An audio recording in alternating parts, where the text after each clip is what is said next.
اور انہوں نے چوڑیاں پہنی، منیہار کو پیسے دیے اور نہانے کے لیے تالاب کی طرف چلی گئی۔ ان کے جانے کے بعد منیہار نے دیکھا کہ ایک لڑکی خاموش کھڑی ہوئی ہے، بڑی بڑی خوبصورت آنکھیں ہیں، ان میں بڑی اداسی ہے، لیکن شوخی بھی ہے، چمک بھی ہے۔ اس نے چوڑیاں نہیں پہنی۔ منیہار اس سے پوچھتا ہے تم نے چوڑیاں کیوں نہیں پہنی؟ اس نے کہا میرے پاس تو پیسے نہیں ہیں چوڑیاں پہننے کے لیے، میں نے کبھی پیسے کو چھوا ہی نہیں ہے، پیسہ کبھی میرے ہاتھ میں آیا ہی نہیں ہے، تو میں کیسے پہنوں؟ اس نے کہا ادھار پہن لو۔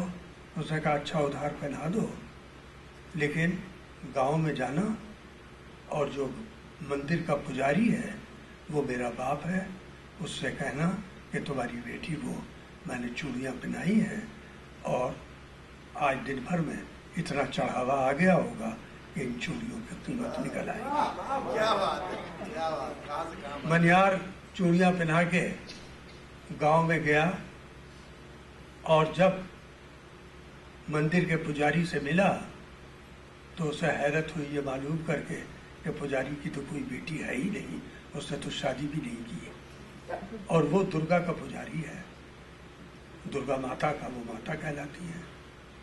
اور اس نے جب بیان سنا اور حسن کا بیان، جو درگا کا حسن شاعری میں، سنسکرت شاعری میں بیان کیا گیا ہے، تو وہ چیخ اٹھا کہ ارے یہ تو درگا ماتا تھی، عمر بھر پوجا میں نے کی اور درشن تم کو دیے جو باہر سے آئے ہو، یہ کیسا ظلم ہے، وہ کہاں گئی؟ اس نے کہا وہ تو تالاب کی طرف چلی گئی نہانے کے لیے جہاں لڑکیاں گئی ہیں۔ یہ دوڑ کے وہاں پہنچے، شام ہو رہی تھی، سناٹا تھا، کوئی نہیں تھا، سب لڑکیاں نہا کے جا چکی تھی۔ اس نے پھر فریاد شروع کی درگا ماتا تم پر کتنا ظلم کرو گی، یہ اجنبی کہاں سے آیا ہے اس کو درشن دیتی ہو اور مجھے محروم رکھتی ہو۔ تو تالاب کے وسط سے 2 ہاتھ باہر نکلے اور وہ لال لال چوڑیوں سے جگمگا رہے۔ کہانی یہاں ختم ہو گئی ہے کہانی، لیکن اس پر میرا اضافہ یہ ہے کہ اتنے میں سورج ڈوب گیا اور شام کی اذان ہوئی اور منیہار وضو کر کے نماز پڑھنے کے لیے کھڑا ہو گیا، اور شام کے دھندلکے میں مندر کا کلش، وہ مسجد کا مینار، مسجد کا گنبد جگمگا رہا تھا اور اس کے اوپر ایک کلش تھا اور اس کلش کے اوپر کنول کا پھول تھا، اور وہ کنول کا پھول ہندوستان کی تہذیب کی بہت بڑی نشانی ہے۔ آج کل وہ پھول ایک ایسی پارٹی کا سمبل ہے جو تہذیب کو شاید اس کے کچھ لوگ تقسیم کرنا چاہتے ہیں۔ تو سوال یہ ہے کہ کیا یہ کنول جگمگاتا رہے گا یا یہ ایٹمی ہواؤں کا شکار ہو کے راکھ ہو جائے گا؟ تو آپ اس سے اندازہ لگائیے کہ ہماری تہذیب کیا ہے، اس کی جڑیں کتنی گہری ہیں، اور اس تہذیب کے نمائندے ہم ہیں، اور ہم نے دنیا کو بہت کچھ دیا ہے، لیکن جو سب سے بڑی ہماری دین ہے وہ دین ہے جس میں ہندو اور مسلم اتحاد شامل ہے، اس سے بڑی دین کوئی نہیں ہے۔ ہم عربک نیومرلز کا لفظ استعمال کرتے ہیں ہندسوں کے لیے۔ عرب جو کہ میتھمیٹکس میں اتنے ہی ایڈوانس تھے جتنے کہ ہندوستانی تھے، انہوں نے 0 ہندوستان سے لیا جو 1 سے کم ہے اور 10 سے زیادہ ہے، بائیں طرف لگے تو کوئی معنی نہیں رکھتا، دائنی طرف لگے تو 10 گنا بڑھا دیتا ہے۔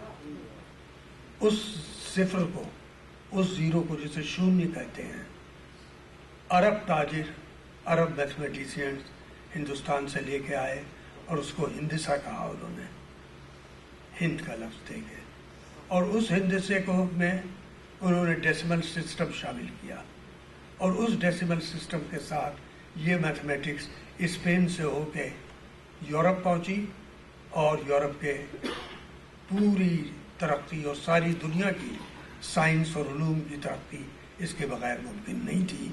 اور یہ اتحاد تھا انڈو عرب، یہ اتحاد تھا ہندو اور مسلم، اور اسی اتحاد نے ہماری زبان بنائی ہے. اردو زبان اس کا سب سے بڑا کرشمہ ہے. تمام زبانوں میں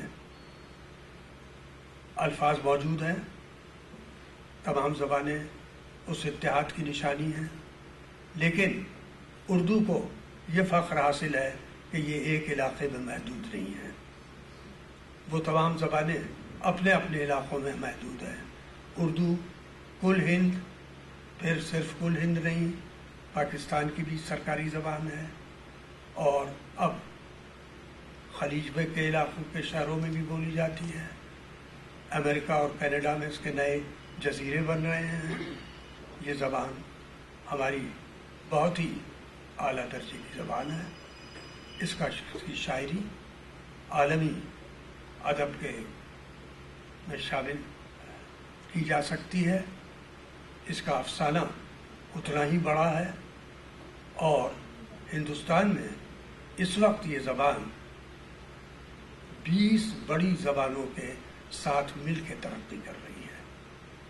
ہمارے پاس کوئی اردو ریاست نہیں ہے، لیکن ہمارے پاس ہر ریاست میں اردو کی ایک اکیڈمی ہے، اور 20 اکیڈمیز کام کر رہی ہیں، اور ان کو سالانہ امداد بھی مل رہی ہے. اور دوسری زبانیں جو ہیں ان کے ترجمے اردو میں اور اردو کے ترجمے دوسری زبانوں میں ہو رہے ہیں. اس وقت ہر سال یہ اکیڈمیز اور نیشنل بک ٹرسٹ اور academy of letters, Sahitya academy, یہ 20 زبانوں کا 20 بڑی زبانوں سے انتخاب کرتی ہیں اور ان کو ان 20 زبانوں میں چھاپتی ہیں. اور اس لیے ہمارے ہاں ایک نیا ادب پیدا ہو رہا ہے، جس ادب کے اندر وسعت اور ویژن اور پھیلاؤ بہت زیادہ ہے. حالات کی وجہ سے پاکستان کی اردو پر ایک اثر وہ ہے جو کہ ہندوستان سے آیا ہے، اور ایک اثر وہ ہے جو مغربی ایشیا، افغانستان اور ایران کا آئے گا. ہندوستان میں اس پر 20 زبانوں کے اثرات پڑ رہے ہیں، اور پاکستان کا بھی اثر پڑ رہا ہے، اور اس طرح سے ایک بڑی عظیم الشان زبان تخلیق ہو رہی ہے. اس کا آگے چل کے کیا نام ہوگا یہ کہنا مشکل ہے. اردو بھی ہو سکتا ہے، ہندی بھی ہو سکتا ہے، ہندوستانی بھی ہو سکتا ہے، لیکن میرا خیال ہے کہ یہ تینوں نام باقی رہیں گے. اور جو آوازیں کمتر ذہنوں کی اور کم سواد مزاج کے لوگوں کی طرف سے بلند ہوتی ہیں کہ بیرونی اثرات کو خارج کر دو، اس لیے کہ وہ نیشنلزم کے لیے بہت ضروری ہے، ان کو کامیابی اس لیے نہیں ہوگی کہ ہمارے ملک کا نام ہندوستان ہے جو ہند سے بنا ہے، اور ہندی بھی ہند سے بنی ہے، اور ہندو بھی ہند سے بنا ہے، اور ان تینوں کا اوریجن ایران ہے. اور سنسکرت اور فارسی بہنیں ہیں جو گزشتہ 5000 برس میں الگ ہوئی ہیں ایک دوسرے سے، لیکن ایک دوسرے پر اثر انداز بھی ہوئی ہیں، اور اس کے اثرات جو ہیں وہ بھی ہمارے یہاں باقی ہیں. تو اس طرح ہم ایک نئے دور سے گزر رہے ہیں، اور اس نئے دور میں ہمارا جو سب سے بڑا کام ہے وہ ہندوستان اور پاکستان کی دوستی اور محبت کو برقرار رکھنے کا کام ہے. اور ہم لوگ یہ کام ادیب اور شاعر بڑے پیمانے پر کر رہے ہیں. ہندوستان میں، پاکستان میں، خلیجی ممالک میں، یورپ، امریکہ اور کینیڈا وغیرہ میں ہماری ملاقاتیں ہوتی ہیں اور ہم سب کا نعرہ ہندوستان اور پاکستان کی دوستی اور محبت ہے۔ ابھی میں نے اور احمد فراز نے مل کے ایک نعرہ دیا کہ ہندوستان اور پاکستان کے درمیان ایٹمی جنگ حرام ہے۔ ہم اس نعرے کو اور پھیلانا چاہتے ہیں۔ احمد ندیم قاسمی، انتظار حسین، احمد فراز، وہاں کے دوسرے ادیب اور شاعر اور ہندوستان کے ادیب اور شاعر سب ایک آواز ہیں کہ ان کا جو فرض ہے وہ اہل سیاست جانے، اپنا پیغام محبت ہے جہاں تک پہنچے۔ چنانچہ میں اس تقریر کو ختم کرنا چاہتا ہوں ایک ایسی نظم پر جو احمد فراز نے اور میں نے ساتھ تخلیق کی ہے۔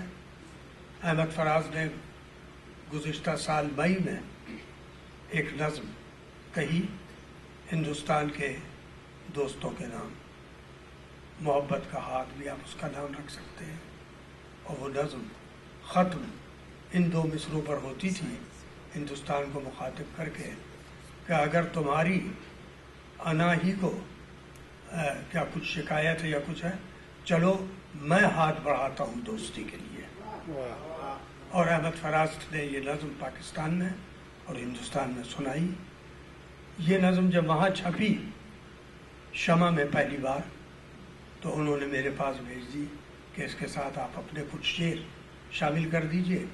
وہ میں نے شامل کر دیے اور وہ وہاں دونوں شائع ہوئیں، اور پھر ہندوستان کی مختلف زبانوں میں وہ نظمیں ترجمہ بھی ہوئیں اور مختلف رسم خط میں وہی الفاظ کے ساتھ وہ نظمیں شائع کی گئیں۔ میں وہ مصرے پڑھ رہا ہوں، شعر پڑھ رہا ہوں جو میں نے فراز کی نظم کے جواب میں کہے تھے، اور ہم دونوں اگر کسی مشاعرے میں ہوتے ہیں تو یہ دونوں ہم دونوں مل کے یہ نظم ضرور پڑھتے ہیں، اور آئندہ ایسا موقع آ سکتا ہے کہ یہاں بھی ہم دونوں اس نظم کو اپنے اپنے الفاظ میں پڑھ کے سنائیں۔ جو ہاتھ تم نے بڑھایا ہے دوستی کے لیے، میرے لیے ہے وہ ایک یار غم گسار کا ہاتھ۔ جو ہاتھ تم نے بڑھایا ہے دوستی کے لیے، میرے لیے ہے وہ ایک یار غم گسار کا ہاتھ۔ یہ ہاتھ شاخ گلے گلشن تمنا ہے، وہ مہک رہا ہے میرے ہاتھ میں بہار کا ہاتھ۔ مہک رہا ہے میرے ہاتھ میں بہار کا ہاتھ۔ خدا کرے کہ سلامت رہیں یہ ہاتھ اپنے، عطا ہوئے ہیں جو زلفیں سنوارنے کے لیے، زمین سے نقش مٹانے کو ظلم و نخوت کا، فلک سے چاند ستارے اتارنے کے لیے۔ زمین پاک ہمارے جگر کا ٹکڑا ہے، زمین پاک ہمارے جگر کا ٹکڑا ہے، ہمیں عزیز ہے دلی و لکھنؤ کی طرح۔ تمہارے لہجے میں میری نوا کا لہجہ ہے، تمہارے لہجے میں میری نوا کا لہجہ ہے، تمہارا دل ہے حسین میری آرزو کی طرح۔ کریں یہ عہد کہ اوزار جنگ ہیں جتنے، انہیں مٹانا ہے اور خاک میں ملانا ہے۔ کریں یہ عہد کہ ارباب جنگ ہیں جتنے، انہیں شرافت و انسانیت سکھانا ہے۔ کریں یہ عہد کہ ارباب جنگ ہیں جتنے، انہیں شرافت و انسانیت سکھانا ہے۔ جئیں تمام حسینان خیبر و لاہور، اور جئیں تمام جوانان جنت کشمیر۔ دھو لب پہ نغمہ مہر و وفا کی تابانی، کتاب دل پہ فقط حرف عشق و تحریر۔ تم آؤ گلشن لاہور سے چمن بردوش، ہم آئیں صبح بنارس کی روشنی لے کر، ہمالیہ کی ہواؤں کی تازگی لے کر، اور اس کے بعد یہ پوچھیں کہ کون دشمن ہے۔